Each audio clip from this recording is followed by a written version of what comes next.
안녕하세요. 요양맨의 미국 주식 브리핑 시작하겠습니다. 어제는 빅텍에 주로 투자를 하는 투자자라면 장이 좋지 않았다라는 느낌을 받으셨을 텐데요. 사실은 다우와 러셀 그리고 S&P 500까지 상승했고 유일하게 나스닥만 빠진 하루였습니다. 상승한 종목의 수도 하락 종목 수보다 많았었죠. 맵에서 봐도 이쪽 빅텍 영역은 붉은색입니다. 그리고 나머지 부분들 이쪽 대부분 초록색입니다. 이 맵이 어제고요. 이 맵이 그저께입니다. 이 두 개를 비교해 보면 초록색 부분이 좌상단에서 우측과 하단 쪽으로 이동한 것을 볼 수 있습니다. 빅텍이 빠졌고 나머지 중소형주가 올랐다라는 이야기죠. 생산자 물가 지수 PPI와 소매 판매 지수가 전달에 비해 낮아졌지만 예상치보다는 좋게 나왔습니다. 4월에는 아직 관세 영향이 소비자 단까지 미치지 않은 것으로 확인됐었던 것입니다. 다만 5월에도 그럴 것인가 라는 의문이 시장에 강하게 일어나고 있는데요. 한 가지 예로 월마트에서는 5월 말부터는 소비자들이 물가가 오른다는 것을 직접 피부로 느낄 것이다 라는 코멘트를 실적 발표 시 언급했었습니다. 아마도 5월의 물가 지수는 관세 영향이 본격적으로 반영될 것을 예상하는 것이 타당할 것으로 생각되고요. 그리고 오늘 금요일이죠. 옵션 만기일입니다. 그동안의 옵션 포지션을 정리한 결과가 빅텍의 매도로 나타날 수 있다라고 볼 수 있습니다. 종합적으로 해석을 해보면 하드 데이터는 즉 생산자 물가 지수와 소매 판매 지수죠. 예상보다는 잘 나왔고요. 아직 경제는 괜찮다라는 것을 말해주고 있습니다. 그동안 상승했던 빅텍에서 수익 실현이 일어나고 상대적으로 덜 올랐던 중소형주로 매수세가 옮겨졌다. 이렇게 요약이 되는 하루였습니다.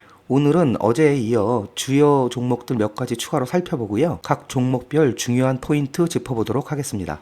먼저 오랜만에 엔비디아 현재 상황 보도록 하겠습니다. 중국에 대한 반도체 규제 철폐, 그리고 최근 중동에서의 추가 프로젝트 체결 등 엔비디아에는 굵직한 호재가 있었죠. 그런 호재가 작용해서 이번 주는 매우 강한 상승세를 보여주고 있는데요. 어제 종가는 134.83, 마이너스 0.38% 하락했습니다. MDD 값은 많이 줄였습니다. 마이너스 12% 정도이고요. 전고점까지는 역시 13.5% 정도 상승을 하면 될 것 같습니다. 지난 일주일 동안 14% 상승을 했고요. 한 달 동안은 21.5% 상승을 하였습니다. S&P 500 지수의 흐름과 비교를 해보면 올해 초 기준에 S&P 500은 이제 막 양전했죠. 하지만 이 빨간 그래프가 엔비디아입니다. 아직까지 양전하지 못하고 있는 상태입니다. 마이너스 1.93% 현재 상태이고요. S&P 500보다 엔비디아의 그래프의 흐름이 많이 저조했는데요. 아무래도 관세 전쟁의 영향을 많이 받은 종목이라 이런 흐름을 보이고 있는 것이겠죠. 작년과 재작년의 주가 흐름과 비교를 해봐도 뚜렷하게 올해 저조한 모습을 보이고 있습니다. 요 파란 선이 올해고요. 요 두 개 선이 작년과 재작년의 흐름입니다. 현재 요 흐름만으로 봐서 엔비디아가 꺾였다라고 해석할 수는 없다는 것이 제 의견입니다. 주봉 차트 보겠습니다. 이 그래프는 5년간의 주봉 차트를 길게 늘린 모습인데요. 확연하게 전반적인 채널은 우상승 채널이 이런 식으로 형성되어 있고요. 지난주를 기점으로 채널 중앙선의 상단으로 강하게 점프를 했습니다. 뚜렷하게 상승 모멘텀을 만들고 있는 모습입니다. 다만 징크스라고 할까요? 엔비디아는 실적 발표 몇 주 전부터는 항상 기대감에 강한 상승세를 보이다가 실적이 발표되면 하락하는 모습을 보였습니다. 이번에도 실적 발표를 앞두고 상승하는 비슷한 전개로 진행이 되나? 라는 생각이 들게 하는 그래프의 흐름으로 볼 수 있습니다. 주봉 차트를 좀 짧게 기간을 땡겨서 보겠습니다. 요 지난 몇 주간의 흐름을 보면요. 요 4주 동안, 지난 4주 동안의 상승을 강하게 했죠. 이것으로 인해 확실한 상승 채널을 새롭게 만들었습니다. 특히 이번 주는 상승 강도가 매우 강했습니다. 채널의 윗 라인을 뚫고 올라간 모습이고요. 말씀드렸듯이 반도체 수출 완화, 그 다음에 중동 프로젝트의 영향이 컸다고 봐야겠죠. 또 한 가지, 앞전에서 방금 말씀드렸듯이 실적 실적에 대한 기대감도 영향을 끼치고 있는 것으로 보여집니다. 전 고점인 이 부분을 뚫을지 여부는 결국은 실적 발표일 것이고요. 현재 주봉 기준 RSI는 56.16입니다. 과매수 지표인 70까지는 추가적인 상승의 여력이 충분해 보이죠. 실적 발표까지 앞으로 남은 시간이 있기 때문에 RSI가 70까지 오를 수 있을지도 관전 포인트라고 볼 수 있고요. 다만 실적 발표 이후 하락할 가능성도 과거의 경험으로 보면 대비를 해야 합니다. 장기 보유자라면 현재는 홀딩하는 전략이 유효해 보일 것 같고요. 스윙 투자자라면 RSI의 과열 여부에 따라 일부 물량의 수익 실현도 생각해 볼 수 있겠습니다. 예를 들면 70 정도에 근접하면 보유 물량의 한 10%에서 20% 정도는 수익 실현을 한다. 이런 전략을 예로 들 수 있겠습니다.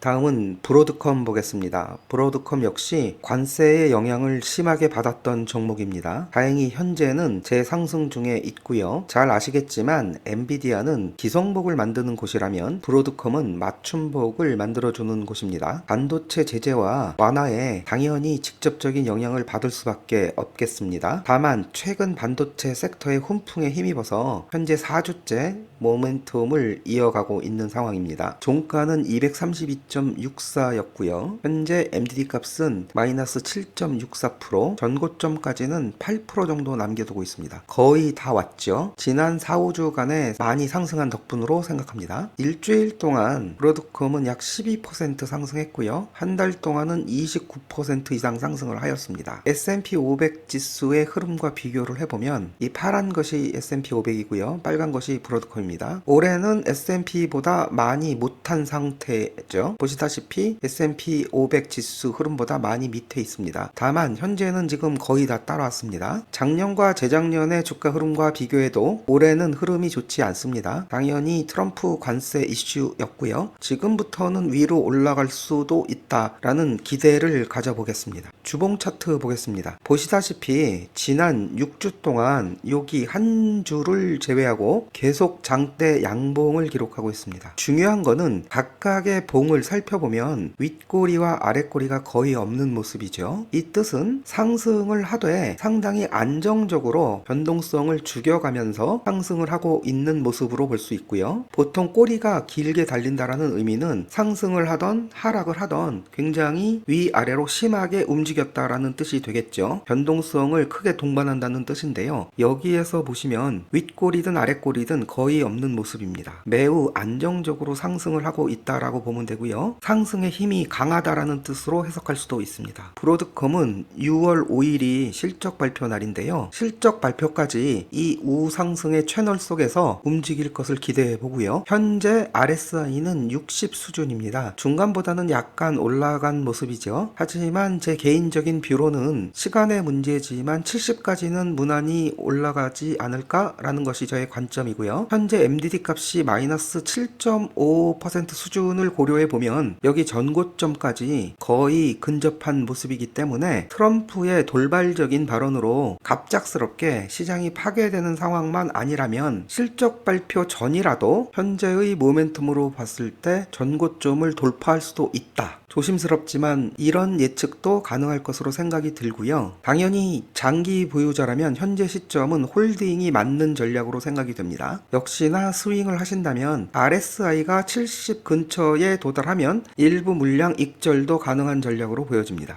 다음은 루트입니다. 이 종목은 개인적으로 제가 템베거로 꼽고 있는 종목인데요. 작년 3월부터 본격적으로 상승을 시작했습니다. 트럼프 관세 전쟁의 영향이 거의 흔들리지 않았고요. 현재까지도 꾸준한 우상승으로 진행하는 종목으로 보험 쪽으로 포트폴리오를 원하시는 분들께서는 관심 있게 관찰해 보셔도 좋을 듯 합니다. 종가는 135.71로 마감했고요. 현재 MDD 값은 마이너스 25.08%, 전고점까지는 약 33.5% 정도 남아있는 상태입니다. 지난 1주 동안 10% 정도 하락을 한 상태이고요. 한 달 동안은 8% 상승을 하였습니다. S&P 500과 비교를 해보면 연초부터 지금까지 84.8% 정도 상승 중에 있습니다. S&P 500 대비 수익률이 굉장히 높지요. 또한 루트는 꾸준하게 어닝을 서프라이즈 해온 종목인데요. 지금까지 연속 4분기 큰 폭의 서프라이즈 서프라이즈를 기록하고 있습니다. 이런 펀더멘털이 주가 상승의 바탕이 되고 있는 상태입니다. 다시 말씀드리면 트렌드에 움직이는 종목이라기보다는 펀더멘털에 기반해서 움직이는 종목으로 볼 수 있습니다.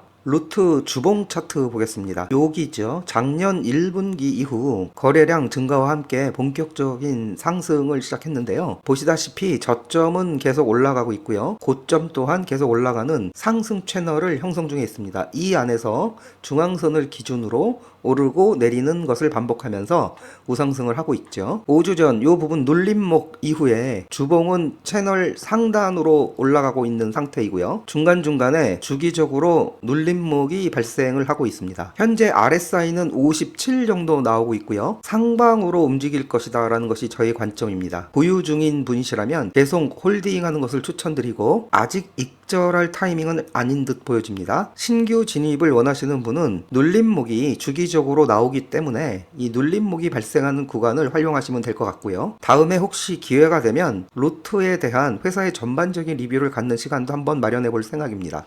다음은 신생기업이죠. 코어위브라는 종목 한번 보겠습니다. 코어위브는 클라우드 컴퓨팅 회사고 AWS나 구글 클라우드 같은 클라우드 회사보다 경쟁력 있는 가격과 솔루션으로 사실 조용하게 돌풍을 일으키는 올해 3월 말쯤에 IPO한 신생업체인데요. 어제 종가는 65.77로 마이너스 2.5% 하락하였습니다. 이 하락에는 어느 정도 의미가 있는데 다시 말씀드리겠고요. 어제 마침 신고가를 기록한 날이어서요. MDD 값이나 전고점 값은 의미가 없겠고요. 지난 일주일 동안은 약 7.7% 상승했고 한 달 동안은 거의 19% 상승하였습니다. S&P 500의 수익률과 비교해보면은 IPO 이후 한 차례 큰 하락이 있은 이후 회복했죠. 그래서 전고점 뛰어넘고 현재 64.42% 상승 중에 있습니다. 일봉 차트입니다. 기간이 짧아서 주봉이 제대로 나오지 않고요. 그래서 일봉 차트를 대신 보겠습니다. 이 지점 IPO부터 사실 저는 관심 종목으로 등록을 해놓고 조용히 지켜보고 있는 종목입니다. 5월 14일 그저께 장 마감 이후 실적 발표를 했는데요. IPO 이후 첫 번째 실적 발표였습니다. 여기서 보시듯 레버뉴는 14.5% 정도 서프라이즈를 했는데요. 어닝에서 무려 600% 넘게 미스를 하였습니다. 어찌 보면은 굉장히 큰 서프라이즈 미스여서 큰 폭의 하락이 되는 것이 정상인데요. 실제로는 마이너스 2.5% 뿐이 떨어지지를 않았습니다. 시장에서는 어느 정도 신생 기업에 주는 베니핏, 그러니까 한번 두고 보자, 뭐 이런 심리가 발동된 것으로 보여집니다. 어닝 발표 후 주가가 내려왔을 때 매수세가 몰리면서 아랫꼬리가 이렇게 길게 달린 채 마감을 했습니다. RSI는 어닝 기대감으로 70을 넘었었죠. 그러다가 68로 소폭 하락하였습니다. 개인적으로는 어닝 미스로 큰 폭의 하락이 생기면 진입하려고 사실 마음을 조금 먹고 있었는데요. 큰 하락이 발생하지 못한 채 재상승을 해서 진입 타이밍을 놓쳤습니다. 다음 눌림목이 발생할 때까지 시간을 갖고 좀 기다려 볼 생각입니다.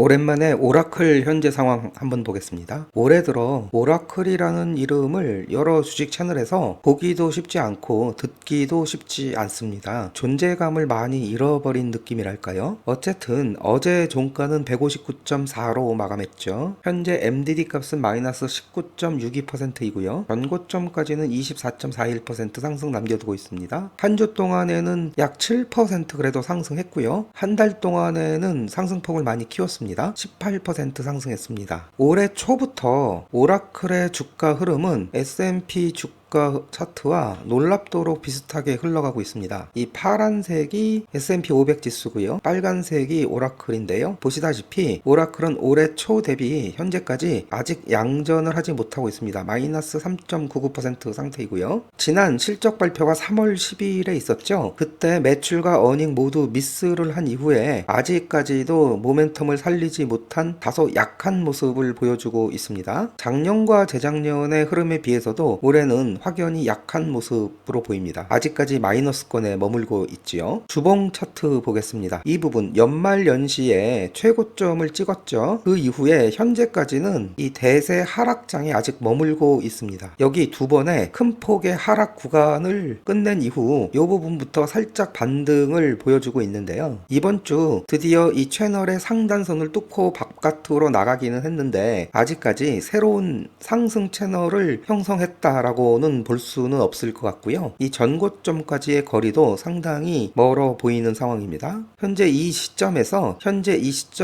급격하게 상승을 한다 이런 뷰보다는 횡보를 하면서 힘을 먼저 비축해야 될 것으로 판단됩니다. 현재 RSI는 52.96 정도에 머물고 있고요. 말씀드렸듯이 이 부분에서 당분간 오른쪽으로 상단한 이후에 위로 올라가는 그림새가 바람직해 보입니다. 오늘의 요약은 여기까지 하겠습니다. 하루 잘 보내시고요. 저는 다시 찾아오겠습니다. 감사합니다.